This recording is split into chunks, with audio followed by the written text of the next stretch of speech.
Maybe I like you just a little more than I should. In the way I think of you more than I thought I would.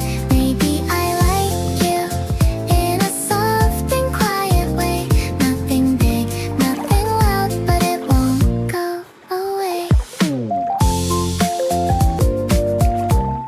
I catch myself smiling and nothing anyone can see. And I know exactly why, even if I don't say it. Little things remind me of the way you laugh and talk, and I replay it quietly on my way back home. It's not like I'm falling fast. It's not like